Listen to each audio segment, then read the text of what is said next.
Good evening, my nocturnal news enthusiasts. You've clawed your way into another chilling edition of the Lewd Lycanthrope, where the moon's full, the news is twisted, and justice, well, justice is just a howl away. Tonight, we're going to sink our teeth into the modern farming horror story, one that's sure to make you howl with rage. We're talking about John Deere. You know, the trusted titan of tractors, the pastoral prince of plowing, the corporate wolf in sheep's clothing. Turns out they've been using their machinery's proprietary software to trap farmers in a tech-fueled nightmare.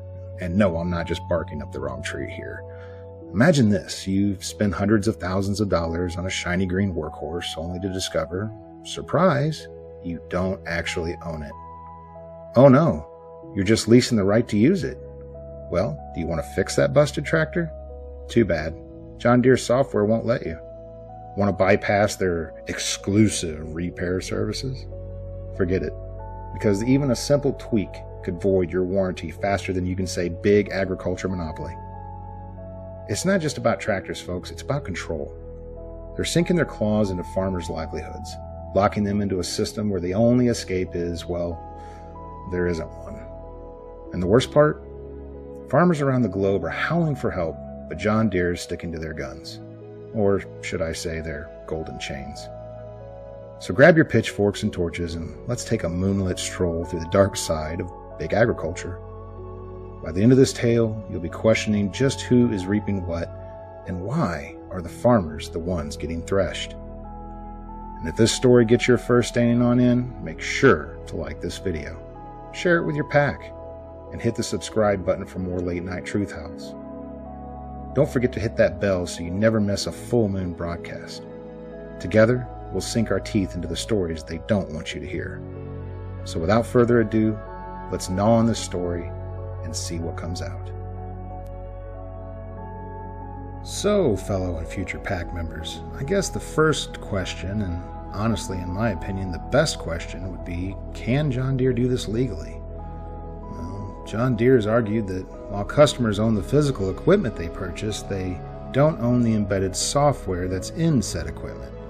And they cite the Digital Millennium Copyright Act, or DMCA, to prevent unauthorized access or modifications by unauthorized vendors or the farmers themselves. Obviously, this stance led to quite a bit of criticism, with claims that it created a monopoly on repairs, forcing farmers to rely on authorized dealers only, and potentially leading to higher costs and delays, which we all know gets passed on to the consumer at the end. And all of that is true if you know anything about farming, and the delays are not just with the repairs itself, but the harvesting and sowing of the crops. And sometimes the window to complete those tasks can be short, depending on the crop type, weather, and quite a few other external factors. By the way, folks, I pulled this information directly from the National Agricultural Law Center to try to be as accurate as I could. In response to growing pressure, John Deere signed a memorandum of understanding with the American Farm Bureau Federation in January of 2023, agreeing to provide farmers and independent repair shops access to necessary software and information for the repairs of the equipment. However, some remained skeptical about the agreement's effectiveness, noting that there was no legal enforcement mechanisms built in to the memorandum. Well, of course there isn't. I mean, why would a billion-dollar corporation legally bind themselves to lose money? All this was signaling to the populace that, oh, well, John Deere isn't as bad as everyone's making us out to be, and we're willing to work with the farmers. But behind closed doors, I really don't think they're holding up their end of that bargain.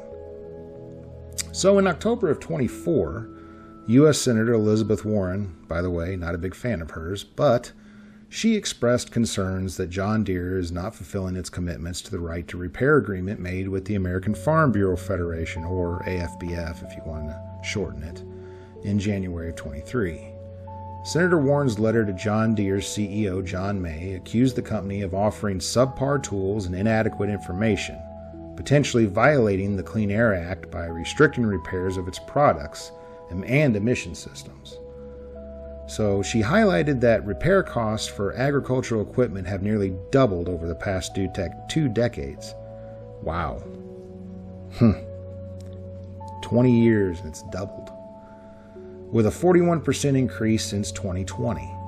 41% in not even 5 years. We just turned 2025. Wow. Despite challenges like labor strikes and supply distributions, John Deere has seen a 270% increase in profits since 2020, partly due to the overcharging for the repair services. Gee, I wonder who didn't see this one coming. So Warren has requested detailed responses from John Deere regarding its compliance with regulatory standards and repair policies by October 17th of 24. And by the way, folks, I did look for any kind of response after that date and I wasn't able to find one. The company answers could lead to further investigations or public hearings on the matter depending on the severity. So this situation underscores the ongoing debate over the right to repair, with advocates pushing for legislation to allow consumers and independent technicians to repair products without manufacturer-imposed restrictions. Critics argue that companies like John Deere use digital rights management and software restrictions to monopolize repair services, limiting consumer choice and increasing costs. The U.S. Federal Trade Commission, or FTC, is investigating John Deere to determine whether the company's equipment repair policies violate consumer protection laws. Initiated in 2021, the probe is still ongoing today. So here we are, folks, 2025. This was initiated in 2021. We are now 4 years into this with no legal and permanent resolution. Shocker. But when you have a big corporation like John Deere, is it really that shocking at the end of the day? Legal challenges continue as the court recently denied Deere's motion to dismiss a lawsuit from farmers regarding right to repair policies. Additionally, Senator Elizabeth Warren is examining whether Deere's practices violate the Clean Air Act, which mandates the manufacturers provide written instructions enabling any repair establishment or individual to perform necessary repairs.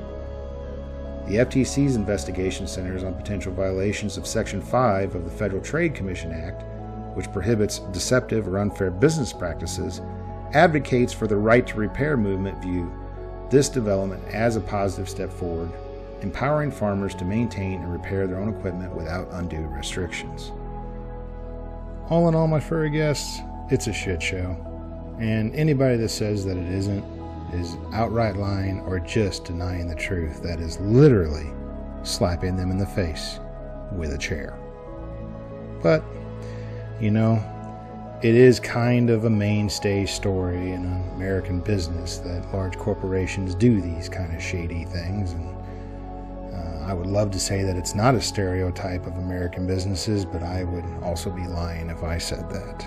So I look forward to hearing what happens with this story as it goes forward. I really hope that the court system actually takes up the case and at least makes John Deere bend the knee a little bit and stop sticking it to the farmers and small business owners out there just trying to make a living. Well, my fellow moonlit marauders, there you have it. A tale darker than the depths of the forest under a new moon. The mighty John Deere, the supposed guardian of green pastures, has chained our hard-working farmers to a monstrous beast of proprietary software. A beast that demands tribute every time a tractor sneezes. But fear not, because this shaggy storyteller will keep bringing you those twisted tales of corporate greed and the battles fought in the shadows of silos and server farms.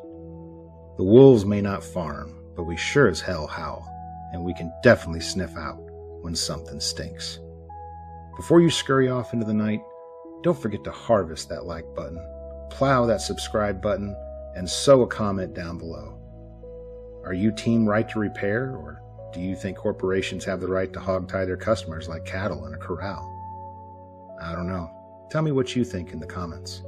But until next time, stay sharp, stay spooky, and remember, when the corporate machine growls, you can always howl louder. This is the Lewd Lycanthrope, signing off from the creepiest news desk in the woods.